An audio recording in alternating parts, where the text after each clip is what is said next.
Very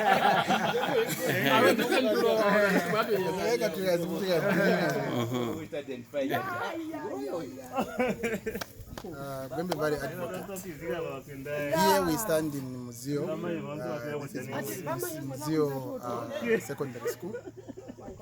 The school caters for the population for the whole catchment of Muziyo area. Our view as we stand here, we are looking at the damage that has been caused by the heavy pour of rains and the whirlwind that caused the whole structure from the far end that side up there.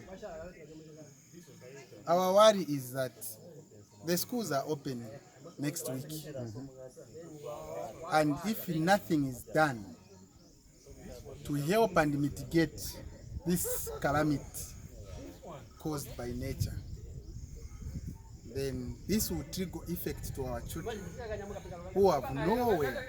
You can see here there are only 2 blocks.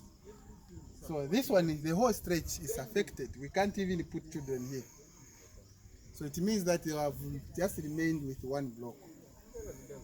And that affects learning period for our learners. And we call on the DMMU to ensure that they quicken the process, ensure that before schools opens, this school is attended to.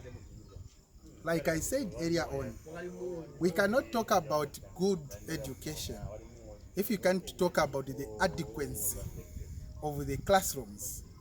When we can't talk about the spaces of learners, the availability of desks, the availability of enough classrooms.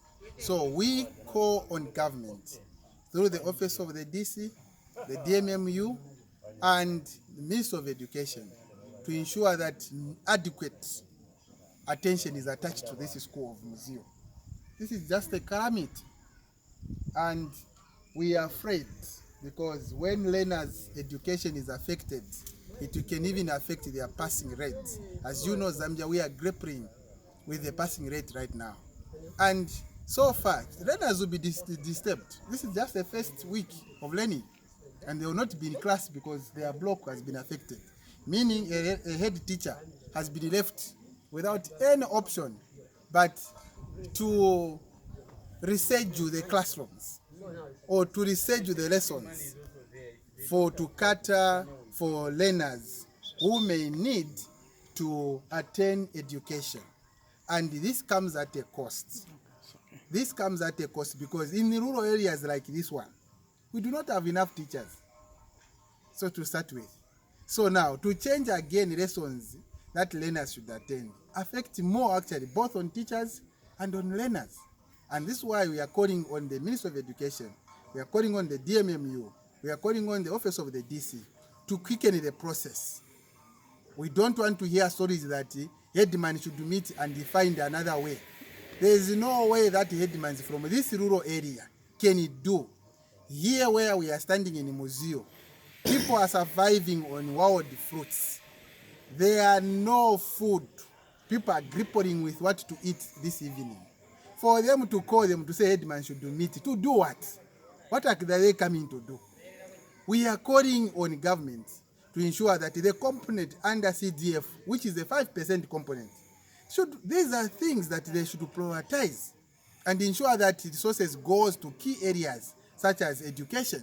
Because when you educate a child, we know that we are bettering the future of our children. And for this, we say we are calling on the ministry to ensure that the right thing is done before children open. This structure should be worked on. We don't want to hear stories. We demand for what belongs to our children, and this has to be done. I thank you. Your comment on early marriages. We have indeed experiencing influx of early child marriage.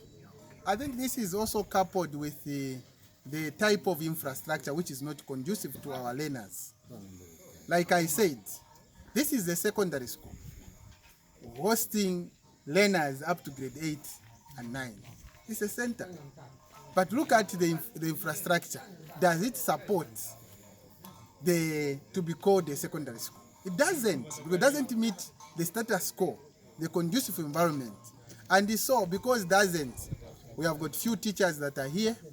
We have got a few infrastructure development here. All these contribute to early marriage. We are also calling on parents not to send their children to go into marriage at a tender age. Some of us to come understand the way we are standing here, because we are empowered with education. You should also take into cognizance that this is my area where I come from. So I take a very, very homage message to my fellow residents here